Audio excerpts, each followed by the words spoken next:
Friends, welcome to స్ఫూర్తి news. స్ఫూర్తి live కార్యక్రమం వీక్షిస్తున్న మీ అందరూ కూడా ధన్యవాదాలు తెలియజేస్తూ ఈనాటి ప్రధాన పత్రికల్లోని వార్తా విశేషాలు ఒకసారి చూద్దాం. ఇక మన స్ఫూర్తి న్యూస్ను సబ్స్క్రైబ్ చేసుకునే మిత్రులు దయచేసి సబ్స్క్రైబ్ చేసుకోండి. అదేవిధంగా మీరు సబ్స్క్రైబ్ చేసుకోవాలనుకుంటే యూట్యూబ్లోకి వెళ్ళి స్ఫూర్తి న్యూస్ అని టైప్ చేసుకోండి, లేదంటే మన లింక్ పైన కూడా క్లిక్ చేసి సబ్స్క్రైబ్ చేసుకోవచ్చు. అదేవిధంగా మీ ప్రాంతానికి సంబంధించిన సమస్యలు ఏమన్నా మా దృష్టికి తీసుకురండి.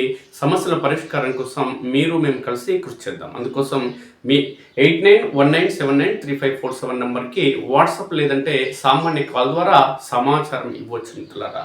ఈనాటి ప్రధాన పత్రికలోని వార్తల్లోకి మనం వెళ్తే మిత్రులారా, కేంద్రంలోని బీజేపీ ప్రభుత్వం నియోజకవర్గాల పునర్విభజనతో పాటు మహిళలకు చట్టసభల్లో రిజర్వేషన్లు 33% రిజర్వేషన్లు పెంచాలి అనే కోణంలో ఒక నిర్ణయం తీసుకున్న ఈ నేపథ్యంలో ఈ 33% రిజర్వేషన్లకు సంబంధించినటువంటి చట్టబద్ధత కనుక లభిస్తే ఎవరికి మేలు జరుగుతుంది అనేది ఇప్పుడు దేశవ్యాప్తంగా ఒక చర్చ అనేది కొనసాగుతుంది మిత్రులారా. 33% రిజర్వేషన్ల నేపథ్యంలో ఎమ్మెల్యేలుగా పోటీ చేసేందుకు బీసీలు, ఎస్సీలు, ఎస్టీ, బహుజన వర్గాలకు సంబంధించిన బిడ్డలు ఎవరు కూడా పోటీ చేసేందుకు ఎవరు కూడా ముందుకు రారు. ఎందుకంటే కోట్లాది రూపాయలు, 100 కోట్ల రూపాయలు ఒక ఎమ్మెల్యే కావాలంటే డబ్బులు కావాల్సి ఉంటుంది. కాబట్టి బహుజన వర్గాల దగ్గర డబ్బులు ఉండవు. కాబట్టి జనరల్ సీట్లు అంటే సాధారణంగా అవి మహిళలకు కేటాయించిన సీట్లు అంటే మహిళా సీట్లైనా జనరల్ సీట్ అయినా కేవలం జనరల్ వ్యక్తులు మాత్రమే పోటీ చేయడం జరుగుతుంది తప్ప వేరే వ్యక్తులు పోటీ చేసే అవకాశం ఉండదు. అది జనరల్ స్థానంలో. ఇక 33% మహిళలకు సంబంధించిన రిజర్వేషన్లు వస్తే ఇక బహుజన వర్గాల్లో మహిళల పరిస్థితి ఏ విధంగా ఉంటుందో మనం అర్థం చేసుకోవచ్చు మిత్రులారా. విద్య, వైద్యం, ఉద్యోగం, ఉపాధి తదితర ఆర్థిక అంశాలు ఇప్పటికే బహుజన వర్గాలు వెనుకబడి ఉన్నారు. దాంట్లో మహిళలు అంటే మరింత వెనుకబడి ఉన్నారు. దీనికి కారణం ఏంటంటే చాలా మంది మహిళా తల్లులు ఇప్పటికీ ఒంటింటి కుందేళ్లుగా మాత్రమే మిగిలిపోవడం జరిగింది. వ్యవసాయ కూలీలుగా లేదంటే వ్యవసాయం చేసినటువంటి వ్యక్తులుగా మిగిలిపోవడం జరిగింది. తెలంగాణకు సంబంధించిన తల్లులు అంటే మహిళలు కావచ్చు, అదేవిధంగా దేశంలోని అనేక రాష్ట్రాలకు సంబంధించినటువంటి మహిళా తల్లులు. ఈ పరిణామాల నేపథ్యంలో మనం ఒకటి గమనించేది ఏంటి అంటే 33% రిజర్వేషన్లు వచ్చిన మహిళలకు పెద్దగా ఒరిగేది ఏమీ ఉండదు. ఎమ్మెల్యే ఎవడైనా ఉంటే వాని పెళ్ళం ఎమ్మెల్యే అవుతుంది, ఎమ్మెల్యే ఎవడైనా ఉంటే వాని బిడ్డ ఎమ్మెల్యే అవుతుంది, ఎమ్మెల్యే ఎవడైనా ఉంటే వాని మరదలు ఎమ్మెల్యే అవుతుంది తప్ప 33% రిజర్వేషన్లు మెజార్టీగా బహుజన వర్గాలకు కానీ లేదంటే రాజకీయాలతో సంబంధం లేని వ్యక్తులకి లేదంటే వాళ్ళ కుటుంబాలకి మహిళలకు పెద్దగా ఒరిగేది ఏమీ ఉండదన్నది సుస్పష్టమవుతుంది మిత్రులారా. దీనికి సంబంధించి 33% రిజర్వేషన్లు తీసుకొచ్చే విధంగా నిర్ణయం తీసుకోవడం, అదేవిధంగా సర్పంచ్ ఎన్నికల్లో గత కొన్ని ఏళ్ల పాటు జరిగినటువంటి ముగ్గురు పిల్లలు ఉంటే సర్పంచ్లుగా పోటీ చేయొద్దనేది ఒక తంతు. అదేవిధంగా టీచర్లకు ఎక్కువ ఉద్యోగాలు ఉన్నాయి, వాళ్ళ జీతాలు తగ్గించాలని కోణంలో చేసినటువంటి కాంగ్రెస్ పార్టీ కుట్రలు, ఇవన్నీ పరిణామాలకు సంబంధించి ఏ విధంగా అయితే జీవోలు, చట్టాలు తీసుకురావాలని ప్రయత్నం చేయడం జరుగుతుందో అదేవిధంగా దేశవ్యాప్తంగా చట్టం ఖచ్చితంగా తీసుకురావాల్సిన అవసరం ఇంకోటి కూడా ఉంది మిత్రులారా. ఒక ఇంటి నుంచి ఒకడు ఎమ్మెల్యే అయితే వాని పెళ్ళం, వాని మరదలో లేదంటే వాని పిఎనో మళ్ళీ ఎమ్మెల్యే కాకుండా చట్టం తీసుకురావాలి. ఒక ఇంటికి ఒకడే ఎమ్మెల్యే ఉండేలా నిబంధనలు తీసుకురావాల్సిన అవసరం ఉంది. లేదంటే కోటీశ్వరుడు అవుతున్నారు, పేదోడేమో పేదోడైన విధంగా పదవులు వచ్చినోడికే 2-3 పదవులు వస్తున్నాయి తప్ప పదవులు రానోడికి రాజకీయాలతో సంబంధం లేని వ్యక్తులు అక్కడే మిగిలిపోతున్నారని సుస్పష్టమవుతుంది. 33% రిజర్వేషన్లు వచ్చిన మహిళలకు, దేశంలోని మహిళలకు ఒరిగేది ఏమీ ఉండదనేది సుస్పష్టమవుతుంది. దీనికి కారణం ఏంటంటే 33% రిజర్వేషన్లకు సంబంధించిన చర్చ కొనసాగుతున్న ఈ నేపథ్యంలో ఆయా నియోజకవర్గాల్లో మంత్రులుగా, ఎమ్మెల్యేలు కొనసాగుతున్న వ్యక్తులు ఎవరైతే ఉన్నారో వాళ్ళ పిల్లలు, వాళ్ళ భార్యలు, వాళ్ళ మరదన్లు, వాళ్ళ పిఏలు, వాళ్ళ కుటుంబ సభ్యులు, వాళ్ళ అనుబంధాలు, అంతరంగికులు ఎవరైతే ఉన్నారో వాళ్ళకి సంబంధించిన ఫోటోలు, ఫ్లెక్సీలు వేసి భవిష్యత్ ఎమ్మెల్యే అని అప్పుడే చర్చ ప్రారంభించడం జరిగింది. మన తెలుగు రాష్ట్రాలకు సంబంధించి ఈ చర్చ దేశవ్యాప్తంగా కూడా కొనసాగడం జరుగుతుంది. అంటే ఇది మహిళల్లో సాధారణ మహిళలకు లేదంటే విద్యావంతులకి లేదంటే అట్టడుగు వర్గాలకి ఎవరికి కూడా ఇది మేలు జరిగే బిల్లు కాదనేది 33% రిజర్వేషన్ అనేది సుస్పష్టం అవుతుంది మిత్రులారా. సర్పంచ్గా పోటీ చేయాలంటేనే లక్షల రూపాయలు అవసరమవుతుంది. అది కులాలకు సంబంధించి బీసీ రిజర్వేషన్ వస్తాయి, లేదంటే ఎస్సీ రిజర్వేషన్ వస్తాయి, ఎస్టీ రిజర్వేషన్ వస్తాయి. జనరల్ స్థానాలంటే బహుజన వర్గాలకు సంబంధం లేని అంశం. అది సర్పంచ్ స్థాయిలో, వార్డు మెంబర్ స్థాయిలో, కౌన్సిలర్ స్థాయిలో. అట్లాంటిది ఎమ్మెల్యే స్థాయిలో, జనరల్ స్థాయిలో ఎవడన్నా బహుజన వర్గాలకు సంబంధించిన వ్యక్తులు ఎమ్మెల్యే అభ్యర్థులు పోటీ చేస్తారా? దాంట్లో ప్రత్యేకంగా మహిళా తల్లులు ఎవరైనా పోటీ చేసే అవకాశం ఉంటుందా? ఉండదు. కాబట్టి ఈ పరిణామాలను అన్నింటి చూస్తుంటే అగ్రవర్ణ కులాలకు సంబంధించినటువంటి దాంట్లో ప్రత్యేకంగా డబ్బున్న వ్యక్తులు, దాంట్లో కూడా ప్రత్యేకంగా రాజకీయాలు చేస్తున్నటువంటి నాయకులు ఎవరైతే ఉన్నారో వాళ్లకు, రాజకీయ కుటుంబాలకు సంబంధించిన వ్యక్తులకు మాత్రమే ఈ 33% రిజర్వేషన్ల వల్ల మేలు చేకూరుతుంది తప్ప ఇతరులు ఎవరికి కూడా మేలు చేకూర్చదు అనేది స్పష్టమవుతుంది. కాబట్టి కేవలం రాజకీయ పార్టీలకు సంబంధించిన కుటుంబాలకు కాకుండా ఇతరులకు మేలు జరగాలి, మహిళలు అనేక కులాలకు సంబంధించినటువంటి అనేక వర్గాలకు సంబంధించిన మహిళలు, రాజకీయాలతో సంబంధం లేని వ్యక్తులు కూడా రాజకీయాల్లోకి వచ్చే సమాజ వృద్ధి కోసం పాటుపడాలనుకుంటే ఖచ్చితంగా ఒక ఇంట్లో ఒకడే ఎమ్మెల్యే ఉండాలి, ఒక ఇంట్లో ఒక్కరే ఎమ్మెల్యే ఉండే విధంగా చట్టాలు తీసుకురావాల్సిన అవసరం ఉంది. కానీ రాజకీయ రంకు నాయకులు మాత్రం అలాంటి చట్టాలు తీసుకురారు. ఎందుకంటే వాళ్లకు చేటు చేసే ఏ చట్టం తీసుకురారు, ప్రజలకు విరుద్ధంగా ఉండే, ప్రజలను నాశనం చేసే విధంగా మాత్రం చిటికలో చట్టం తీసుకురావడం జరుగుతుంది ఈ రాజకీయ బ్రోకర్లు. అన్ని పార్టీలకు సంబంధించిన బీఆర్ఎస్, బీజేపీ, కాంగ్రెస్, ఏ పార్టీడైనా ఈ బ్రోకర్లు అందరూ కలిసే అసెంబ్లీలో చట్టాలు చేస్తారు. ఈ బ్రోకర్లు అందరూ కలిసే సాయంత్రం హైదరాబాద్ లో కలుసుకుంటారు. కాబట్టి ఈ బ్రోకర్లకు వాళ్లకు మేలు చేసే విధంగానే చట్టాలు ఉంటాయి తప్ప ప్రజల కోసమా, బహుజన వర్గాల కోసమా, అగ్రవర్ణ కులాల్లోని పేదల కోసమా చట్టాలు మాత్రం ఉండవు. రాజకీయాలతో సంబంధం లేని వ్యక్తులు రాజకీయాల్లోకి వచ్చే విధంగా, లేదంటే వాళ్ళని ఉత్తేజపరిచే విధంగా చట్టాలను రూపొందించే అవకాశం మాత్రం ఈ బ్రోకర్ గాళ్ళు చెయ్యరు అనేది సుస్పష్టం. అయితే మహిళా రిజర్వేషన్లపై నేతల కన్నా ఏమేమి నడుస్తుంది చర్చ అనేది ఒకసారి మనం గమనిద్దాం మిత్రులారా. రాజకీయ పార్టీలకు సంబంధించిన నేతల భార్య, కూతుళ్ళు, కోడలతో రాజకీయ అరంగేట్రం చేయించేందుకు ప్లాన్. నియోజకవర్గాల పునర్విభజనతో 179కి పెరిగిన అసెంబ్లీ సీట్లు, 33% రిజర్వేషన్ల కింద మహిళలకు ఏకంగా 59 స్థానాలు. అసెంబ్లీ లాబీలో ఎమ్మెల్యేలు, ఎమ్మెల్సీలు, మంత్రుల మధ్య ఆసక్తికర చర్చ. శుభాకాంక్షల పేరుతో ఫ్లెక్సీలు, కటౌట్లు, హోర్డింగ్లు. ఆలపిల్లలే రావాలి, ఇంకెవరికి అవకాశం లేదు. ఎందుకంటే సీట్లు పక్కపక్కలే కూర్చున్నారు, ఇంటికాడ కూర్చున్నారు, టిఫిన్ చేస్తారు, హాయిగా ఉంటారు. ఇంకా అసెంబ్లీ కూడా భార్య పిల్లలతో కలిసి అసెంబ్లీకి పోతారు, ఆడ కూడా పక్కపక్కల కూర్చొని ముచ్చట పెట్టి కూడా కూర్చున్నారు. పిచ్చోళ్ళని జనాలను ఎట్లా మోసం చేయాలి, మళ్ళీ ఎట్లా గెలవాలి, మనం ఇలాంటి బకరాలను ఎట్లా చేయాలి, మనం ఎట్లా కోటీశ్వరులు అని చర్చించుకుంటారు. ఇంత చర్చనే కాకుండా అసెంబ్లీలో కూడా సొంత వ్యాఖ్యల గురించి, సొంత కుటుంబం గురించి మాట్లాడుకుంటారు. అసెంబ్లీలో కూడా సొంత మేలు కోసం పనిచేస్తాయి. ఇక 2029 అసెంబ్లీ ఎన్నికలు నియోజకవర్గాల పునర్విభజన తర్వాతే జరగడం ఖాయంగా కనిపిస్తుంది. దీంతో పాటు 33% రిజర్వేషన్లు కూడా అమలు కానున్నట్లు తెలుస్తుంది. ఈ నేపథ్యంలో రాష్ట్ర రాజకీయాల్లో ఆసక్తికర చర్చ మొదలైంది. ముఖ్యంగా అసెంబ్లీ సమావేశాలు జరుగుతున్న సమయంలో ఏ ఇద్దరు మంత్రులు, ఎమ్మెల్యేలు, ఎమ్మెల్సీలు కలిసినా జరగబోయే స్థానాలు, మహిళా రిజర్వేషన్ల కింద దక్కబోయే సీట్లపైన చర్చించుకుంటున్నారు. నియోజకవర్గాల పునర్విభజనతో రాష్ట్రంలో ఇప్పుడున్న 119 అసెంబ్లీ సీట్లు 179కి పెరగనున్నాయి. 33% విమెన్ రిజర్వేషన్ అమలైతే తెలంగాణలో ఏకంగా 59 సీట్లు మహిళలకు దక్కనున్నాయి. మహిళలకు ఇంత పెద్ద సంఖ్యలో అసెంబ్లీ సీట్లు రిజర్వ్ కానుండడంతో పలువురు ప్రజాప్రతినిధులు, నేతలు తమ కుటుంబాల్లోని మహిళలకు రెండో సీటుపై ఇప్పటికే నుంచే కన్నేస్తున్నారు. ఇదేం పోయేది ఉందరా, రెండో సీటు కావాలంటారు, ఇంకా పెళ్ళం ఈడొకటి అని బిడ్డొకటి, ముగ్గురు కూడా కావాలంటారు, ఇంకా అల్లుడు కూడా కావాలంటారు. పోయేది ఏమని చెప్పు. ఆ దిశగా భార్య, కూతురు, కోడలతో రాజకీయ పరిచయ కార్యక్రమం చేయిస్తున్నారు. పండుగలు, పబ్బాలు, ఇతర శుభకార్యాలను పురస్కరించుకుని ఆయా నియోజకవర్గాల్లో ప్రజలకు శుభాకాంక్షలు తెలుపుతూ ఫ్లెక్సీలు, హోర్డింగ్లు, కటౌట్లు ఏర్పాటు చేస్తున్నారు. దీంతో వీటిపై జనాల్లో ఆసక్తికర చర్చ కొనసాగుతుంది. పిచ్చి జనం ఏం చేస్తారు చెప్పండి, మా ఎమ్మెల్యే బిడ్డ, మా ఎమ్మెల్యే పెళ్ళం అనుకుంటారు. వాళ్ళే ఎమ్మెల్యేలు అవుతారు, మా బతుకులు మొత్తం ఓటర్లుగానే అనే కోణంలో ఎప్పుడు కూడా ఆలోచించారు. అదే క్వార్టర్, అదే 500 తప్ప జీవితంలో ఎలాంటి మార్పు లేదు, ఎలాంటి ఆలోచన లేదు, ఎలాంటి ముందడుగు లేదు. క్వార్టర్ కావాలి, 500, 200 ఇయ్యాలి, వాడు గుద్దమన్న దానికి గుర్తుకు గుద్దాలి, గది ఏం లేదు తేడా. ఆశావహుల లిస్టులో చాలా మంది రాజకీయాలకు సంబంధించినటువంటి ఓటు విలువ తెలిసే వరకు ఈ రాజకీయ బ్రోకర్ గాలు రాజకీయాలు చేస్తూనే ఉంటారు, పదవులు అనుభవిస్తుంటారు, 100 కోట్లు సంపాదిస్తూనే ఉంటారు, పిల్లల పేర్ల మీద ఇతర దేశాల్లో ఆస్తులు కొనుగోలు చేస్తూనే ఉంటారు. ఎప్పుడైతే తెలంగాణ సమాజం కానీ ఈ దేశంలోని ప్రజలందరూ కూడా ఓటు హక్కుకున్న విలువ ఎప్పుడైతే తెలుసుకుంటారో అప్పుడు మాత్రమే క్వార్టర్ బంద్ చేస్తారు, 500 రూపాయలు తీసుకోవడం బంద్ చేస్తారు. డబ్బు మద్యం బంద్ చేస్తే అప్పుడు మాత్రమే ఓటు, అంటే గెలవాల్సిన వ్యక్తి గెలుస్తారు, సమాజానికి చేయాల్సిన సేవ జరుగుతుంది, సమాజ అభివృద్ధి జరుగుతుంది, ఈ రాష్ట్రాలు కానీ దేశం కానీ అభివృద్ధి చెందుతుంది. లేదంటే ఎన్ని శతాబ్దాలు, దశాబ్దాలు గడిచినా ఈ భారతదేశం అభివృద్ధి చెందిన దేశంగా మాత్రమే ఉంటుంది తప్ప అభివృద్ధి చెందిన దేశంగా మాత్రం మార్పు చెందదు. ఆశావహుల లిస్టులో చాలా మంది రాజకీయ అరంగేట్రానికి సిద్ధమవుతున్న వారి జాబితాలో డిప్యూటీ సీఎం బట్టి విక్రమార్క భార్య నందిని, ఎమ్మెల్యే కోమటిరెడ్డి రాజగోపాల్ రెడ్డి భార్య లక్ష్మి, మంత్రులు కొండా సురేఖ కూతురు సుస్మిత, దామోదర రాజనరసింహ కూతురు త్రిష, మాజీ గవర్నర్ బండారు దత్తాత్రేయ బిడ్డ విజయలక్ష్మి, మాజీ మంత్రి మేడ్చల్ ఎమ్మెల్యే మల్లారెడ్డి కోడలు ప్రీతిరెడ్డి, మాజీ మంత్రి జీవన్ రెడ్డి కోడలు చరిష్మారెడ్డి, విప్ బీర్లా ఇలయ్య భార్య అనిత, ఎమ్మెల్సీ అద్దంకి దయాకర్ భార్య నాగమణి,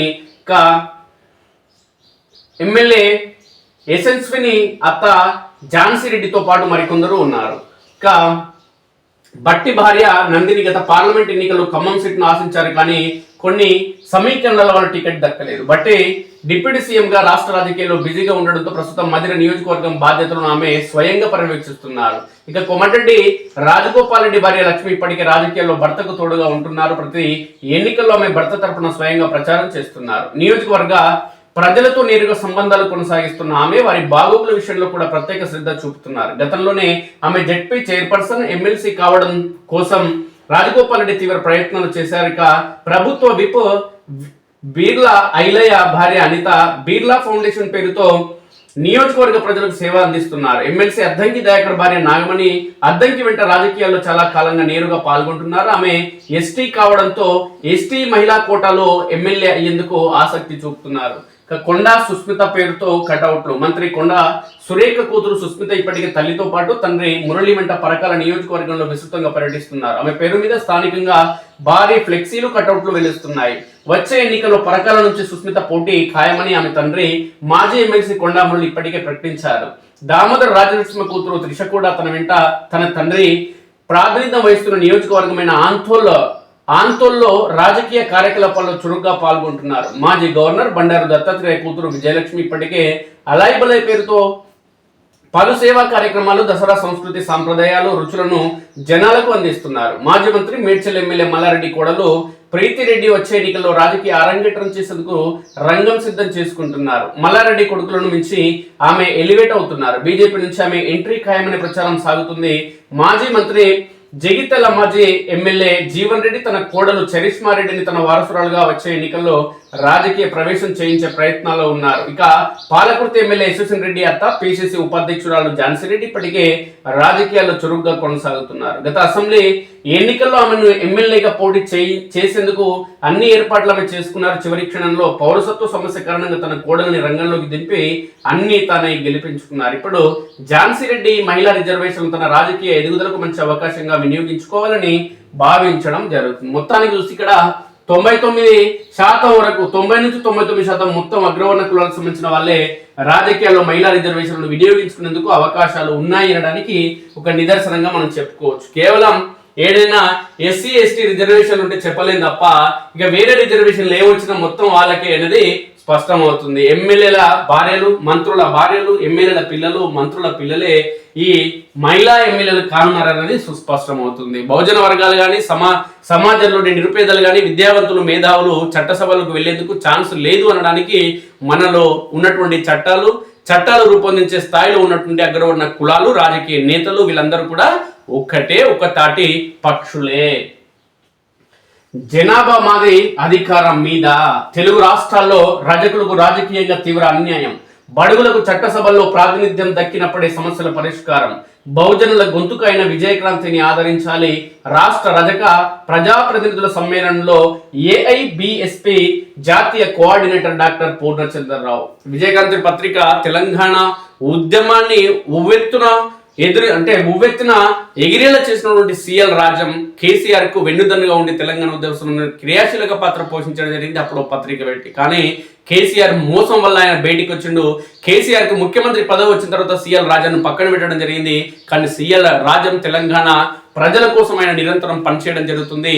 అందులో భాగంగానే విజయకాంతి పత్రికను మరో పత్రికను ఆయన సృష్టించి ఈరోజు విజయవంతంగా నడిపించడం జరుగుతుంది. ప్రజా సమస్యలు కానీ, ఉద్యోగుల సమస్యలు కానీ, నిరుద్యోగుల సమస్యలు కానీ, బహుజన వర్గాలకు సంబంధించిన బీసీ, ఎస్సీ, ఎస్టీ సమాజానికి సంబంధించిన ప్రజల సమస్యలు కానీ, అదేవిధంగా రాజకీయాల్లో కొనసాగుతున్నటువంటి ఒడిదుడుకులు కానీ, తెలంగాణ అభివృద్ధి కానీ, తెలంగాణకు సంబంధించినటువంటి టీఆర్ఎస్ పార్టీ పాలన పైన కానీ, ఇప్పుడు ఉన్నటువంటి కాంగ్రెస్ పాలన పైన కానీ ఆయన ఎదిరించి పోరాటం చేయడం జరుగుతుంది తన పత్రిక ద్వారా.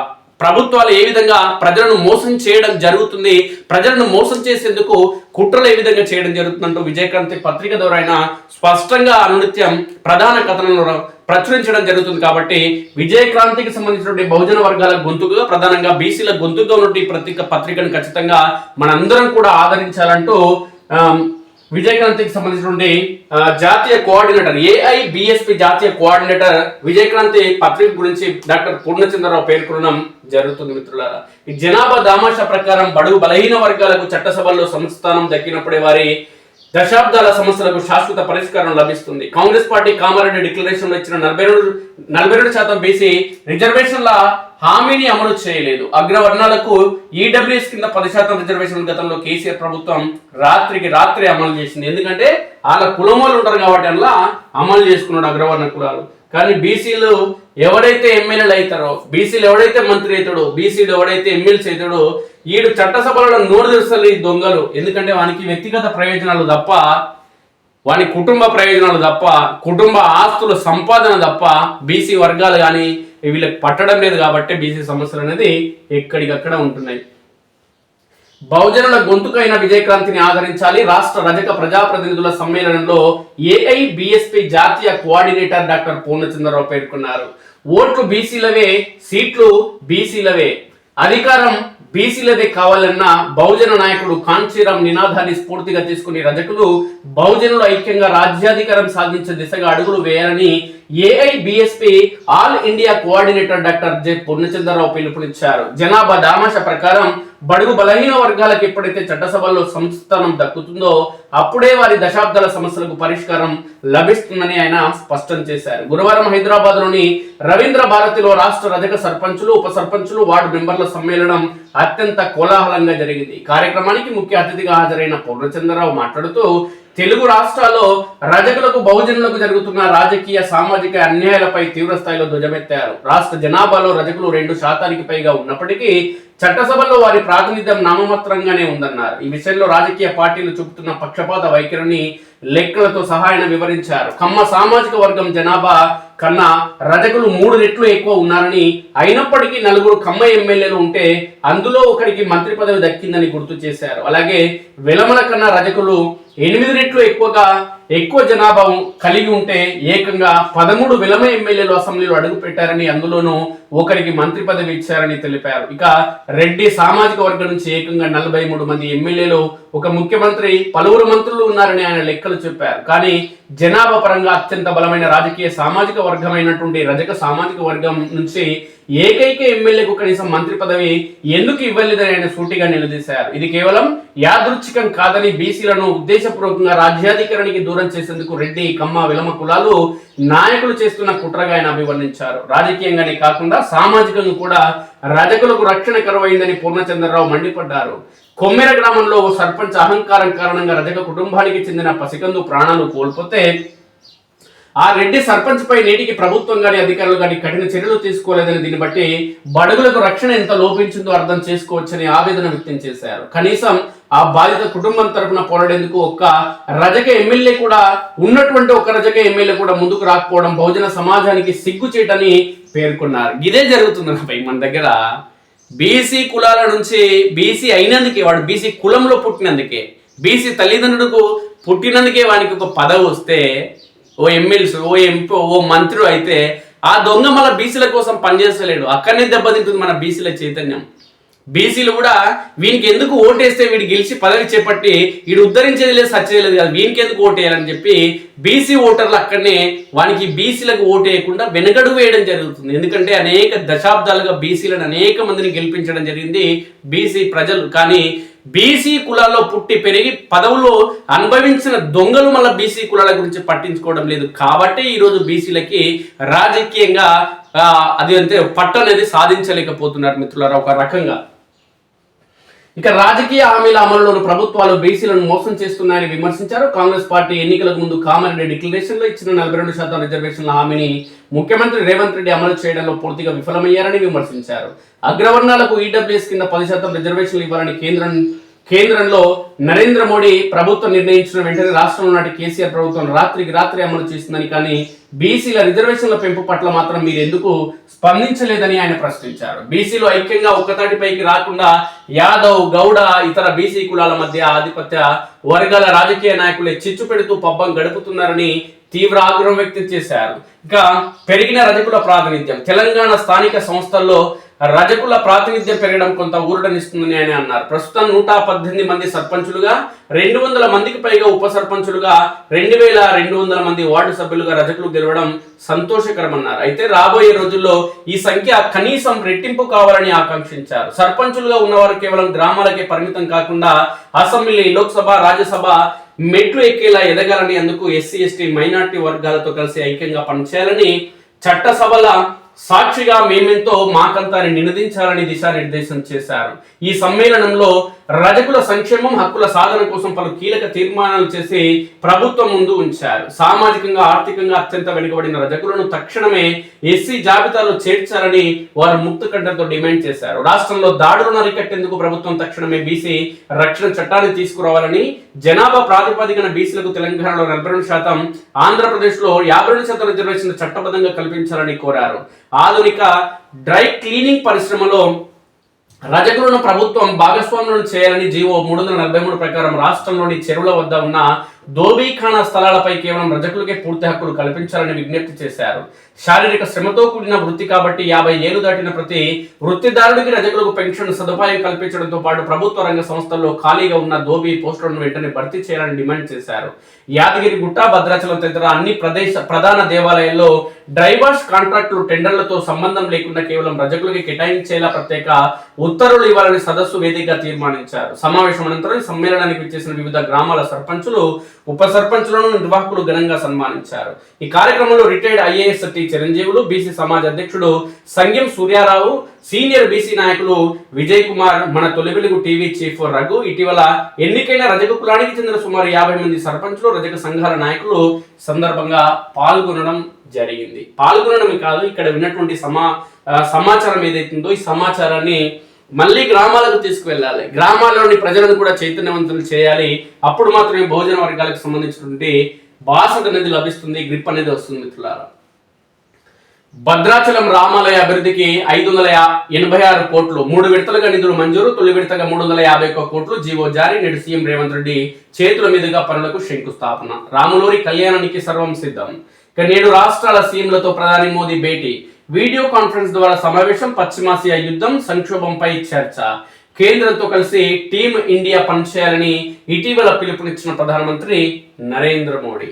ఆర్టీసీ జంగ్, ఒక్కతాటిపైకి సంఘాలు, ప్రైవేటీకరణను ఖచ్చితంగా అడ్డుకుంటామని వెల్లడి. కార్మిక శాఖ ఆధ్వర్యంలో చర్చలు విఫలమైతే సమ్మెకు వెళ్లనున్న కార్మిక సంఘాలు. 40 మంది సజీవ దహనం. ఏపీలోని మార్కాపురం జిల్లాలో ఘోర బస్సు ప్రమాదం.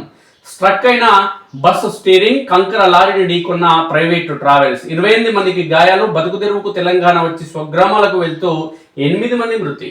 మృతుల్లో 5 నెలల చిన్నారి. కొడుకును కిటికీలోంచి తోసి తల్లి మృతి. దిగ్భ్రాంతి వ్యక్తం చేసిన ప్రధాని మోదీ, సీఎంలు చంద్రబాబు, రేవంత్ రెడ్డి. ఆలస్యం చేస్తే విధ్వంసమే. ఇరాన్ పిచ్చి షరతులు పెట్టింది.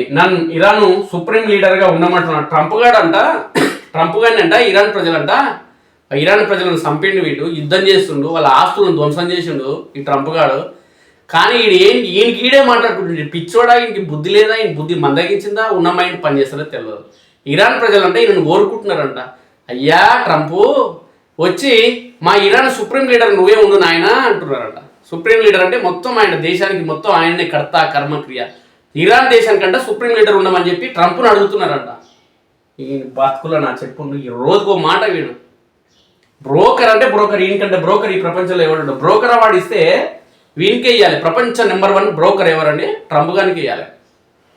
ఇరాన్ పై మేమే భారీ విజయం సాధిస్తున్నాం అంటూ ట్రంప్ గారు అంటున్నాడు. మరి ఉత్సవసుకుని యుద్ధమాప్తాన్ని ఎందుకంటున్నారా?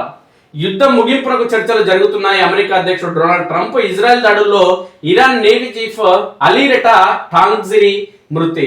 హార్మూజ్ జలసంధి మూసివేతతో అలీరెజా కీలక పాత్ర.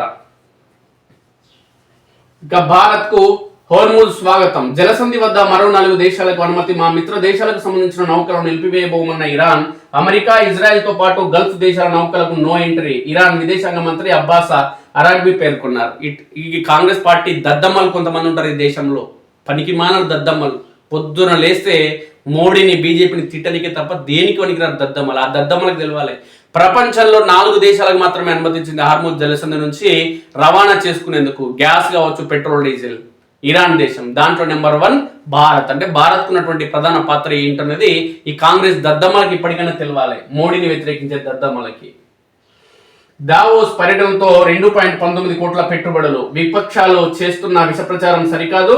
81,800 కోట్ల పెట్టుబడులతో 6 కంపెనీలకు భూముల కేటాయింపు. ఎంఓయూలు, పెట్టుబడుల అంశాలపై శ్వేతపత్ర విడుదలకు సిద్ధం. టీ ఫైబర్ సేవలు ఇతర రాష్ట్రాలకు ఓ రోల్ మోడల్. ఐటీ పరిశ్రమల శాఖ మంత్రి శ్రీధర్ బాబు. ఎంఎంటీఎస్ స్టేషన్ల వరకు మినీ బస్సులు నడపాలి. ముఖ్యమంత్రి రేవంత్ రెడ్డి ఆదేశం. విద్యా వైద్యం నిధుల్లో కోత విధించాం. గత ప్రభుత్వం నుంచి వారసత్వంగా ఆరోగ్యశ్రీ బకాయిలు, గతంలో సీఎంఆర్ఎఫ్ చెక్కుల విషయంలో అనేక అవకతవకలు. విచారణ జరుగుతుంది, దీని వెనుక ఎవరున్నారో తేలుతుంది. అసెంబ్లీలో ముఖ్యమంత్రి ఇంకెప్పుడు వెళ్తుందా స్వామి? ముఖ్యమంత్రి అయి మూడు సంవత్సరాల దగ్గర పడుతుంది, 2 ఏళ్ళు అయితే తుస్సు అవుతుంది నీ పని. ఈనాడు విచారణ చేస్తున్నట. విచారణ కాదు.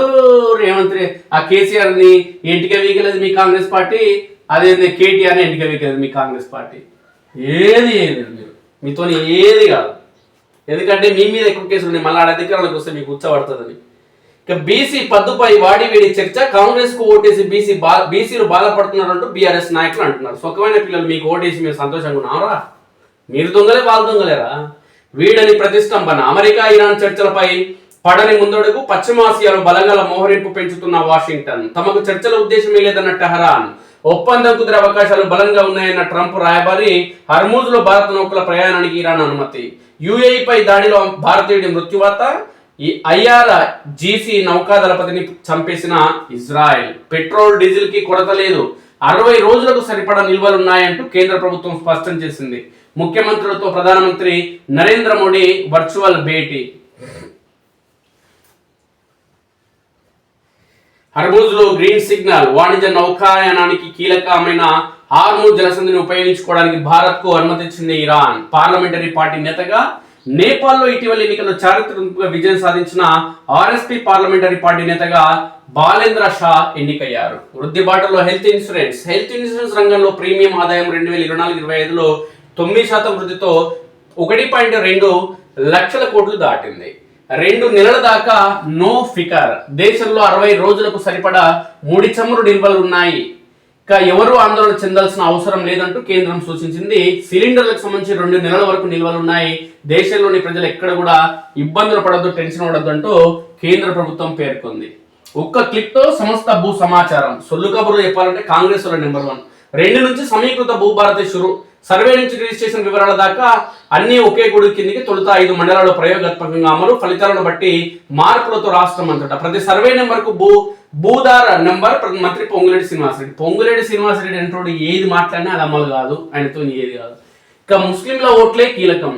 పశ్చిమ బెంగాల్ రాష్ట్ర రాజకీయాలకు సంబంధించి దేశంలోనే ప్రముఖమైన రాష్ట్రమైనటువంటి, ఎందుకంటే అక్కడ పరిస్థితులు కావచ్చు, ఉద్రిక్త వాతావరణం కావచ్చు, ప్రతిపక్ష అధికార పక్షాలకు సంబంధించినటువంటి ప్రతి విమర్శలు కావచ్చు, పశ్చిమ బెంగాల్ సంబంధించినటువంటి ఎన్నికలు ఎప్పుడొచ్చినా దేశవ్యాప్తంగా సంచలనంగా మారుతున్నాయి. సంచలనాత్మక కథనాలు కావచ్చు, సంచలనాత్మకమైనటువంటి ప్రతి విమర్శలకు నిలువుటద్దంగా మారినటువంటి పశ్చిమ బెంగాల్లో ఎన్నికలు నిర్వహించిన నేపథ్యంలో ఎన్నికలకు సంబంధించి అక్కడ మైనార్టీలకు సంబంధించి ముస్లింల ఓట్లు దాదాపుగా 30% ఉన్న నేపథ్యంలో ముస్లింల ఓట్లు ఎక్కడ కీలకం కానున్నాయి. గెలుపోవటంలో పైన అధికార ప్రతిపక్షాలకు ఏ పార్టీ పరిమితం కావాలన్నా ముస్లిం ఓట్లే కీలకం కాబట్టి వాళ్ళపైన ఆధారపడి అక్కడ ప్రభుత్వాల ఏర్పాటు కానున్నాయని స్పష్టమవుతుంది. అయితే భారీ మొత్తంలో చరిత్రలో ఎన్నడూ లేని విధంగా ఎంఐఎం పార్టీ అత్యధిక స్థానంలో అక్కడ పోటీ చేయడం జరుగుతుంది. కాబట్టి ఎంఐఎం పార్టీ అదేవిధంగా టీఎంసీ పార్టీ ప్రత్యేకంగా పోటీ చేయడం జరుగుతుంది. ఇద్దరు కలిసి చేయడం లేదు కాబట్టి అక్కడ ముస్లింల ఓట్లు చీలిపోవడం జరుగుతుంది. అదేవిధంగా బీజేపీ పార్టీ గత ఎన్నికల్లో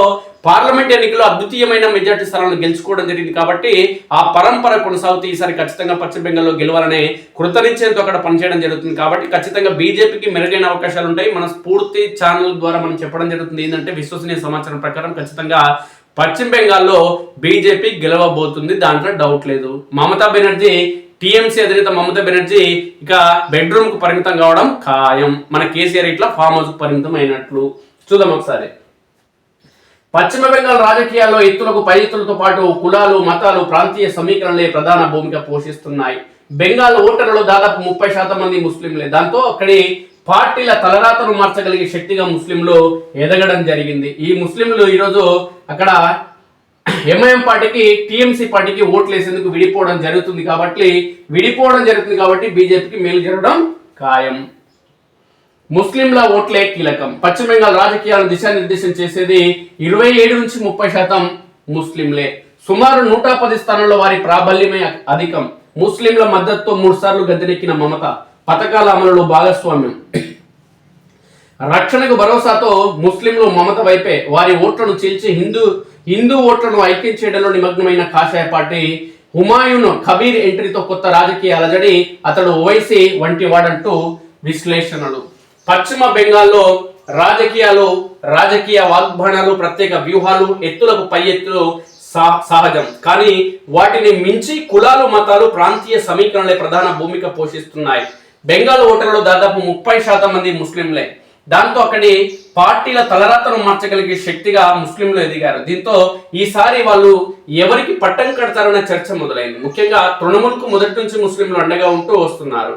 వీరి దన్నుతోనే మమతా బెనర్జీ సారథ్యంలోని తృణమూల్ కాంగ్రెస్ వరుసగా 3 సార్లు అధికారంలోకి వచ్చింది. ఈసారి ముస్లిం ఓట్లలో చీలిక తెస్తూనే హిందూ ఓట్లను ఐక్యం చేసే లక్ష్యంగా బీజేపీ వ్యూహాలు రచిస్తుంది. ముస్లిం ఓటర్లు రాష్ట్రంలోని కనీసం 110 నియోజకవర్గాల్లో జయాపజయాలను ప్రభావితం చేయగలరు. దీంతో మరోసారి ముస్లింల ఐక్యత తృణమూల్ను విజయ తీరాలకు చేరుస్తుందా, లేదంటే వీరి ఐక్యతలో దీపం కొండెక్కి తృణమూల్ పడవను ఓటమి సముద్రంలో ముంచేస్తుందా, లేదంటే చీలిక తెచ్చి బీజేపీ ఘన విజయం సాధిస్తుందా అనేది ఇప్పుడు ఆసక్తికరంగా మారింది.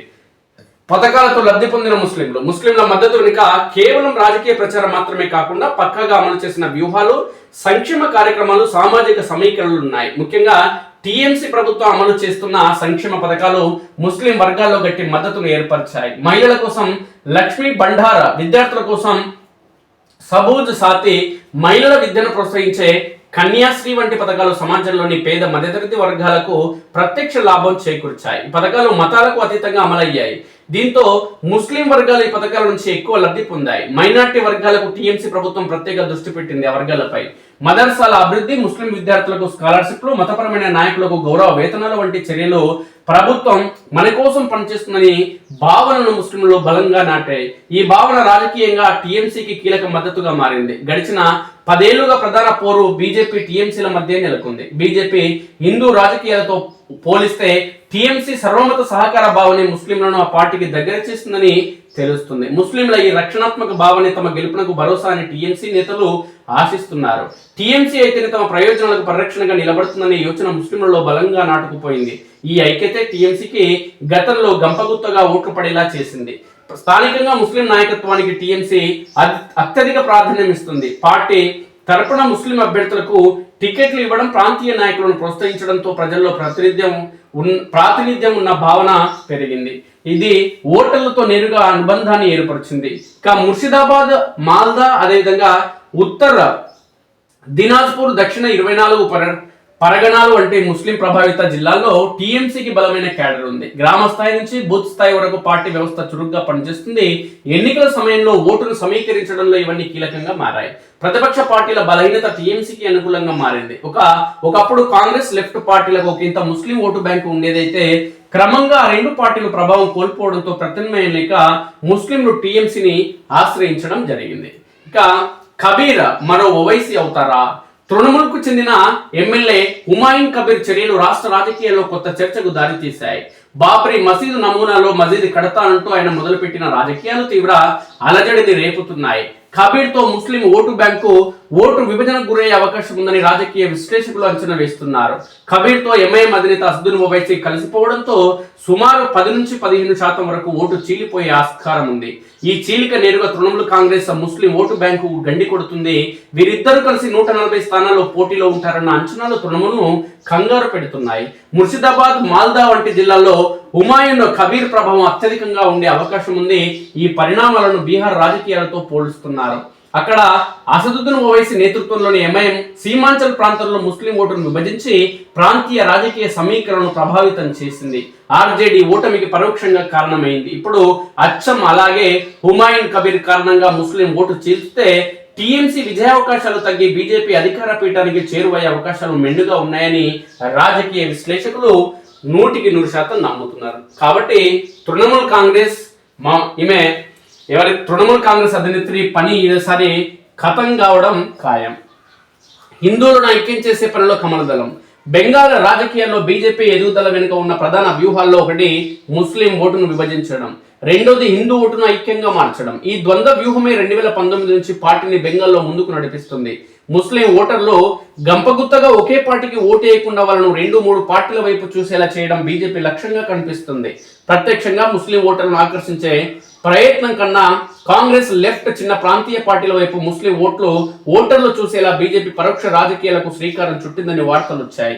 హిందువులను ఏకం చేసి ఒక రాజకీయ శక్తిగా తీర్చిదిద్దడంపై బీజేపీ ప్రధానంగా దృష్టి సారించింది. ఇందుకోసం బీజేపీ మతపరమైన గుర్తింపును బలంగా ప్రస్తావిస్తుంది. సమూహ భావనను బీజేపీ ముందుకు తెస్తుంది. ముఖ్యంగా సాంస్కృతిక పరిరక్షణ, దేవాలయాలపై దాడులు వంటి అంశాలను ప్రధానంగా ప్రస్తావిస్తూ హిందువుల్లో ఐక్యత పెంపొందించేలా శతదా కృషి చేస్తుంది. ఎస్సీ ఎస్టీ వర్గాలపై ప్రత్యేక దృష్టి పెట్టింది. నమశూద్రులు, రాజు వంశీయులు వంటి వర్గాల్లో బీజేపీ తన ప్రభావాన్ని పెంచుకుంది.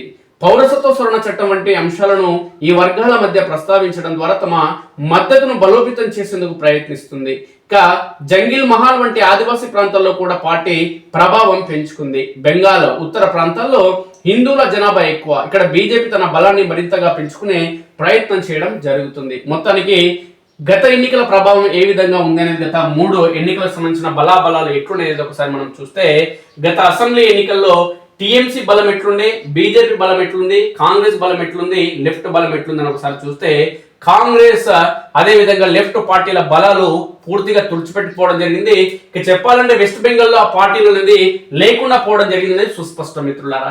టీఎంసీ పార్టీ 2011లో ఎట్లా గెలిచింది, బీజేపీకి ఎన్ని సీట్లు వచ్చినా ఒకసారి మనం గమనిస్తే, 2011లో టీఎంసీ పార్టీకి 184 స్థానాలు వచ్చినాయి. అదేవిధంగా లెఫ్ట్ పార్టీలకు 5% ఓటు వచ్చినాయి, కానీ 0 సీట్లు వచ్చినాయి. ఇక కాంగ్రెస్ పార్టీకి 42 స్థానాలు, బీజేపీ పార్టీకి లెఫ్ట్ పార్టీలకు 62 సీట్లు రావడం జరిగింది. ఎప్పుడంటే 2011లో. ఇక 2016 ఎన్నికలకు సంబంధించి టీఎంసీ పార్టీకి 211 స్థానాలు వచ్చినాయి. అంటే 2011 కంటే 16లో ఇంకా స్థానాలు అనేది భారీ మొత్తంలో పెరగడం జరిగింది. 211 స్థానాలు వచ్చినాయి. బీజేపీకి మొట్టమొదటిసారిగా 3 స్థానాలు అక్కడ రావడం జరిగింది. ఇక కాంగ్రెస్ పార్టీకి మరో 2 స్థానాలు పెంచుకొని 2011 కంటే 16లో 44 స్థానాలు రావడం జరిగింది. ఇక లెఫ్ట్ పార్టీలకు మాత్రం 2011లో 62 సీట్లు వస్తే 2016లో 32 సీట్లు రావడం జరిగిందంటే సగానికి పడిపోయింది బలం. ఇక 2021ని మనం ఒకసారి గమనిస్తే, టీఎంసీకి 2016 కంటే 2021లో 2 స్థానాలు పెరిగి 213 స్థానాల్లో గెలిచింది. ఇక బీజేపీ మాత్రం అత్యధికంగా పుంజుకొని 77 స్థానాల్లో గెలుపొందడం జరిగింది. ఇక లెఫ్ట్ పార్టీ కానీ, కమ్యూనిస్ట్ పార్టీలు కానీ, కాంగ్రెస్ పార్టీ కానీ ఒక్క సీటు కూడా గత ఎన్నికల్లో రాలేదు మిత్రులారా. ఇక కమ్యూనిస్ట్ పార్టీలకి, లెఫ్ట్ పార్టీలకేమో 5 నుంచి 10% ఓట్లు, కాంగ్రెస్ పార్టీకేమో 5 నుంచి 10% ఓట్లు రావడం జరిగింది తప్ప ఇక వేరే పార్టీలకు ఎక్కడ కూడా వచ్చిన దాఖలాలు లేవు అనేది సుస్పష్టం. కానీ ఈసారి పరిస్థితులు మారినాయి. దానికంటే ముందు గత పార్లమెంట్ ఎన్నికలు అత్యధిక స్థానాలను గెలుపొందడం జరిగింది బీజేపీ. కాబట్టి పార్లమెంట్ ఎన్నికల ప్రభావం కనుక అదే విధంగా కొనసాగితే బీజేపీ అక్కడ ప్రభుత్వాన్ని ఏర్పాటు చేయడం అనేది నల్లేరు మీద నడకే. ఇక ఓట్లలో ముందంజ, సీట్లలో వెనుకంజ. కేరళలో మహిళా మనులకు అత్యల్ప సీట్ల కేటాయింపు. కేరళ అత్యధిక చదువుకున్న ప్రాంతం, చైతన్యవంత ప్రాంతం, అక్షరాస్యత ఎక్కువ ఉంది. దాంట్లో మహిళల అక్షరాస్యత ఎక్కువ ఉంది, మహిళా జనాభా ఎక్కువ ఉంది. అంత చైతన్యం ఉన్నటువంటి కేరళలో వాళ్ళకు సీట్లు మాత్రం అత్యల్పంగా కేటాయించడం జరిగింది. అదే రాజకీయ పార్టీలకు సంబంధించిన నాయకులు చేసే వ్యూహ ప్రతివ్యూహాలు. ఆ దొరికిన అంటే మహిళలకు కేటాయించినటువంటి అత్యల్ప స్థానంలో కూడా రాజకీయ పార్టీలకు సంబంధించిన వాళ్ళ కుటుంబ సభ్యులు, భార్యనో, పెన్నో, పిఏనో, మరదలో లేదంటే బిడ్డనో ఉంటుంది తప్ప వేరే వాళ్ళకి సంబంధం ఉండవు. అది జరుగుతున్న చరిత్ర మన దేశంలో. ఒకసారి చూద్దాం. ఓట్లలో ముందంజ, సీట్లలో వెనుకంజ. కేరళలో మహిళా మనులకు అత్యల్ప సీట్ల కేటాయింపు. ఆకాశంలో సగం, అవకాశాల్లో సగం అంటూ మహిళాభ్యున్నతి కోసం ఊదరగొట్టే రాజకీయ పార్టీలు తీరా సీట్ల కేటాయింపు దగ్గరికి వచ్చేసరికి ముఖం చాటేస్తున్నాయి. ఇందుకు కేరళ రాజకీయాలు మినహాయింపు కాదని తేటతెల్లమైంది. గత నెల 21వ తేదీన కేరళ ఓటర్ల తుది జాబితాను కేంద్ర ఎన్నికల సంఘం విడుదల చేసింది. దీని ప్రకారం ఓటర్లలో 1,32,20,811 మంది పురుషులు ఉండగా వాళ్ళకంటే ఎక్కువగా 1,30,20,868 మంది మహిళలు ఉన్నారు. అంటే సుమారు 7 లక్షల మంది ఎక్కువ ఉన్నారు పురుషుల కంటే మహిళలు కేరళలో. కానీ సీట్లు మాత్రం చిప్పనే. నారీ శక్తి వందన్, ఇక అధినియం చట్టం ద్వారా శాసనసభల్లో మహిళలకు 33% రిజర్వేషన్లు ఇస్తామని కేంద్ర ప్రభుత్వం ఒక పక్క ప్రకటించిన క్షేత్రస్థాయికి వచ్చేసరికి ఆ మాటలని నీటిలో ఉప్పు మూటలేనని రాజకీయ పార్టీలన్నీ మూకుమడిగా తేల్చి చెప్పాయి. త్వరలో జరగబోయే కేరళ శాసనసభ ఎన్నికల్లో 140 స్థానాలకు గాను అన్ని ప్రధాన పార్టీలు ఇప్పటికీ తమ అభ్యర్థులను ప్రకటించాయి. వీటిలో చాలా తక్కువ స్థానాల్లో మాత్రమే మహిళా అభ్యర్థులను నిలబెట్టారు. మిగతా పార్టీలతో పోలిస్తే బీజేపీ అత్యధికంగా 14 చోట్ల మహిళా అభ్యర్థులను రంగంలోకి దించింది. సిపిఐఎం పార్టీ 12 చోట్ల, కాంగ్రెస్ పార్టీ 9 చోట్ల, సిపిఐ 5 చోట్ల మహిళలకు సీట్లు ఇచ్చింది. మహిళా రిజర్వేషన్ చట్టం అమల్లోకి వస్తే గానీ మహిళలకు కోటాపై